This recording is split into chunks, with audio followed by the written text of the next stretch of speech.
I wasn't always alone. I used to have friends. 4 or 5, at least. Good friends. I mean, actual friends, the kind who matter to your life. I'm pretty sure I had 4. I don't think there were 5. I'm gonna tell the story as it probably happened. Otherwise, it'll be full of I thinks and I guesses and it must have beens. So just know that this is true, as far as I can put the pieces together. There's a lot of guesswork and probably a bit of wishful thinking, but I've done my best.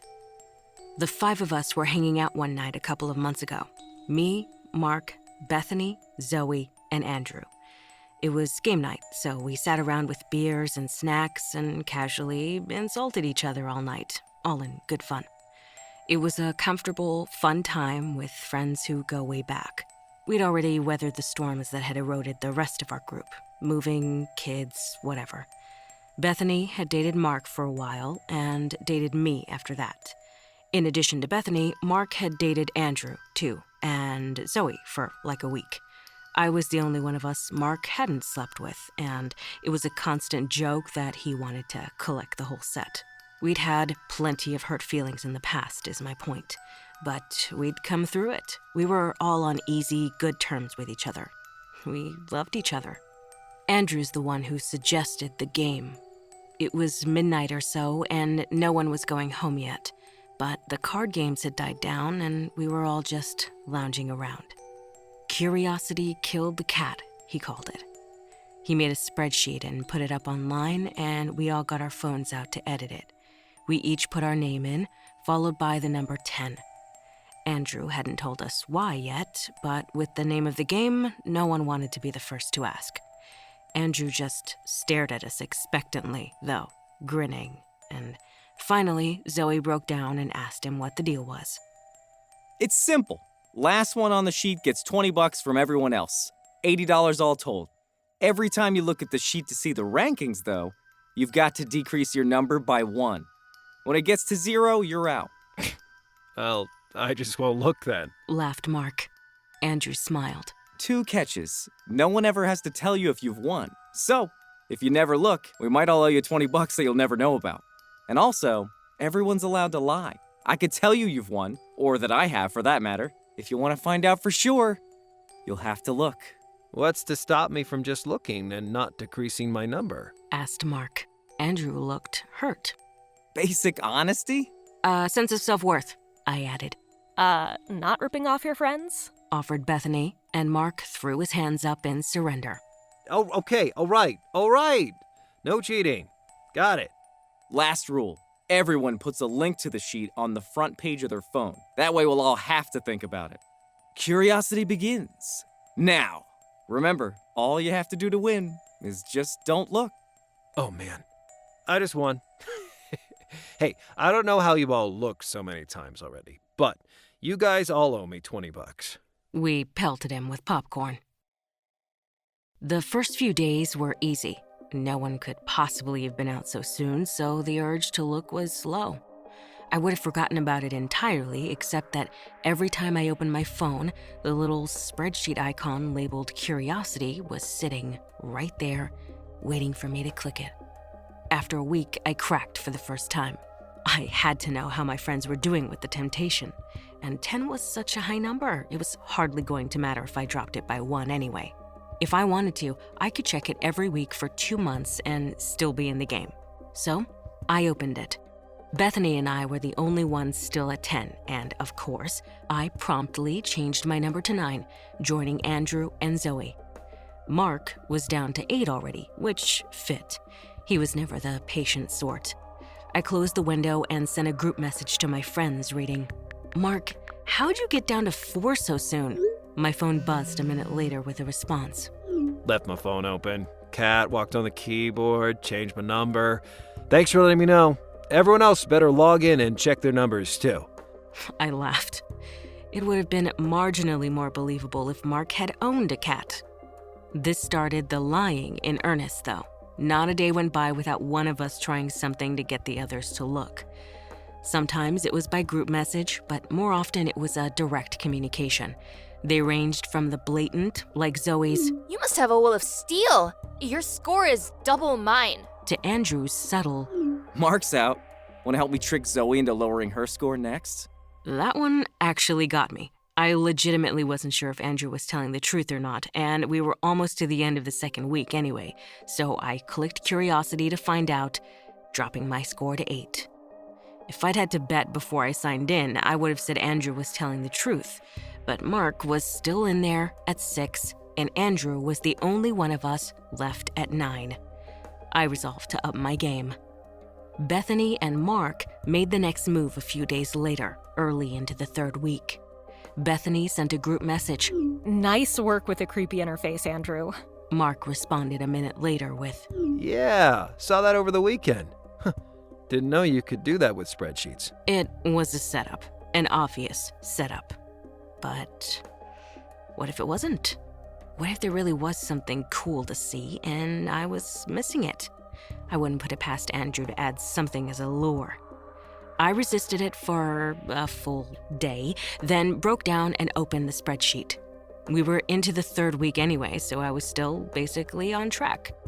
As I suspected, there was nothing there but our names and numbers, and I grudgingly dropped mine to a 7. As I was looking over the other numbers, Andrew still at 9, Marc all the way down to 3, Bethany and Zoe both at 6. I spotted something, though. It was subtle, hidden in the background, and I had to angle my phone around to catch the light just right before I got a look at it. Somehow, Andrew had set it up that it looked like there was a creepy, black-eyed woman standing over my shoulder in my reflection in the phone. When I tilted the phone, she moved with the image, just like she was actually in the room. It was so convincing, I even looked behind me to make sure, but there was obviously nothing there. I exited the spreadsheet and looked at my reflection in the phone. Nothing. I clicked curiosity again, reloading the sheet, and as I did, she reappeared. I examined her more carefully this time, impressed with the detail and reality of the picture.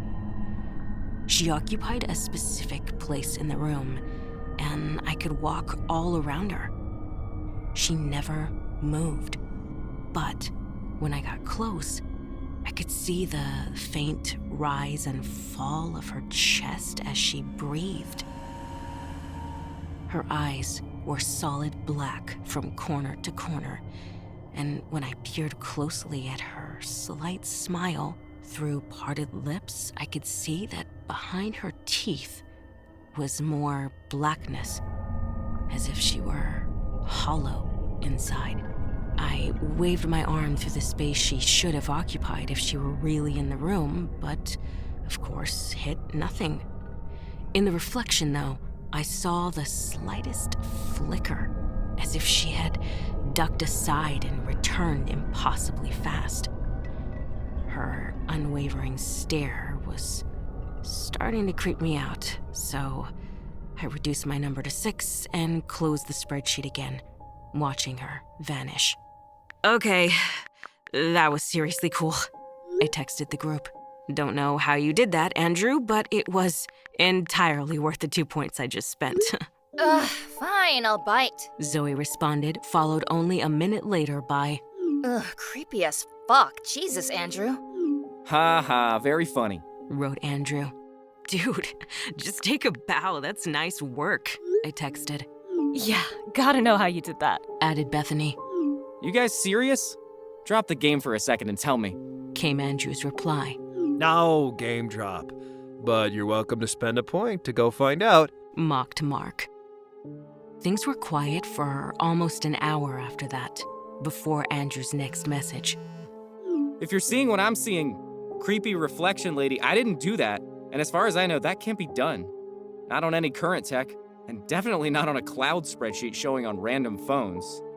I got a private message from Zoe. You think he's serious?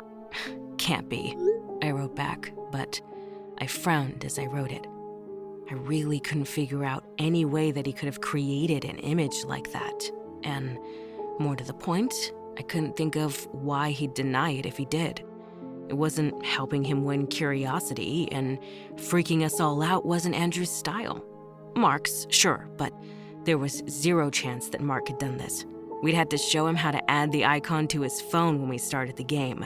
Programming was not his forte. Well, now you're down to 8, sucker! Zoe sent to the group, so at least I'd convinced her, if not myself. I was weirded out enough to avoid the spreadsheet for a while. I didn't take the icon off my phone, but instead of tempting me as it had before, I just felt a vague dread when I saw it. And I clearly wasn't the only one, because partway through the next week, Zoe texted us. You guys want to just drop the game? Not when there's $80 on the line. But you can drop out. Just go look at the sheet a few more times. Texted Marc. Bethany replied with a non sequitur. Guys, whose idea was this game?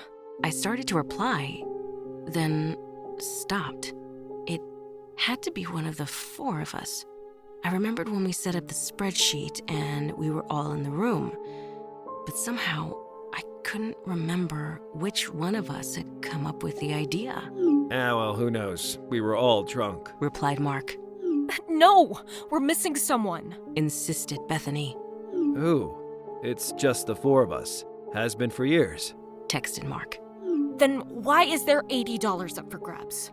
It's hard to judge pauses in text, but I could picture Marc making the same face I had moments earlier when I tried to remember who had suggested the game. There was someone else. Someone's been lost. Lost? Lost how? If there had been 5 of us, there would be another name on the spreadsheet. Reluctantly, I clicked the curiosity icon to see. I held the phone off to the side and at an angle, trying to make sure only the ceiling's reflection showed. There were 4 names, just like there should have been. Bethany at 6, me and Zoe at 5, and Marc at 2. As I watched, though, my number changed to 4, and Marc's dropped to 1. I closed the sheet quickly and texted Marc. Hey, are you editing the sheet? In reply, he sent me a blurry selfie taken in a bathroom mirror. It showed him standing alone in the empty bathroom, a look of abject horror on his face. Can you see her? I can see you, I sent him. She's in the mirror right now. Not in the phone. The real mirror. I'm afraid to look away. Stay there, I'll come get you, I texted. I ran for the door, grabbing my keys on the way. I was in my garage starting my car before I realized that I had no idea why I was in such a panic. My rent was paid. I didn't have any plans for the night. So why was I in such a hurry? Puzzled, I put the car into reverse, planning to figure it out in a minute. When I checked the mirror, though, I stomped on the brakes in terror. The black-eyed woman from the curiosity sheet was in the back seat of my car, smiling and staring directly into my eyes. She wasn't alone either, but I tore my eyes away before I could see anything more, grabbed for the door handle, and spilled myself out onto the garage floor, scrambling for the stairs. I slammed and locked the door behind me, panting for breath. I messaged Bethany and Zoe, fighting autocorrect with my trembling hands to warn them, trying not to look directly at my phone. Curiosity lady in reflections. Don't look. Oh, Jesus, she is. I can see her in my phone. Zoe wrote back. Bethany, don't look. I sent. Typing this looking at the floor. You guys can have the $80 if I can just quit playing. Texted Zoe. Bethany wrote. Why $80? So we figured it out at that point. We figured out that Marc and Andrew had been lost, I don't know if those were their names, of course, but I have to call them something. and I like those names. I think Marc was a strong, big guy. Maybe kind of a lunk, but a really good-hearted one. Andrew was kind of nerdy, but not too awkward. Probably had glasses. Maybe that's why he went out so fast. If she was reflecting in his glasses, he'd be screwed. As to how we set this off, I still have no idea. We talked about it for a while, I think, but that just made it worse for Zoe and Bethany, and I let the topic drop once we realized it was just the two of us. It was a bad day for both of us when we understood that we must have once had a group chat that we couldn't remember. It was getting hard to measure bad days anyway. Neither of us had left the house for some time. I blindfolded myself and spray-painted the bathroom mirror and all of the chrome faucets so I could shower again without worrying about seeing her in the reflection. But I forgot about the towel rack and saw her there when I was drying off. She wasn't alone anymore, like I'd noticed in the car. There were 3 other figures with her. Hard to make out in the thin strip of reflection, but they were just as still as she was. But while she was smiling widely, they were all silently screaming. I spray-painted the towel rack after that, of course, but I was so jittery from the scare that when I picked up my phone to text Bethany and let her know what I'd seen, I dropped it.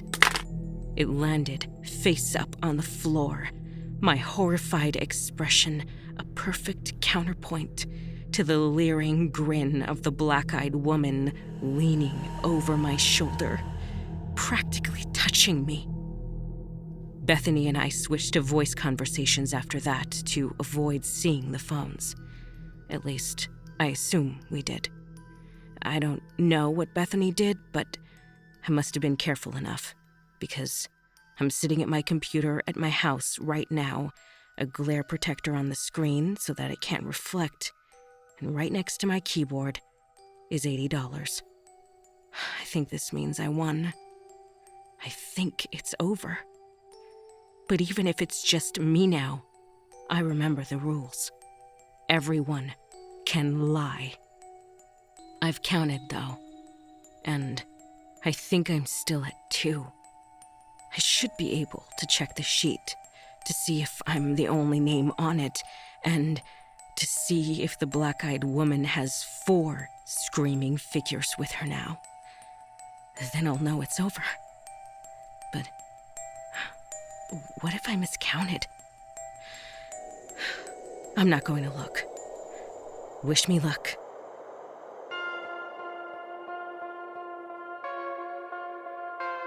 This has been Fright Night, an annual horror audio drama. This story, She's Waiting in the Reflection, has been brought to you by Reddit user The Third Person, narrated by Melissa Medina, starring Matthew Curtis as Marc, Corey Holland as Andrew, Rin Araneta as Zoe, and Katte Noel as Bethany. Keep an ear out for more audio drama goodness coming in the following days, and something very special on Halloween itself. Happy spooky season.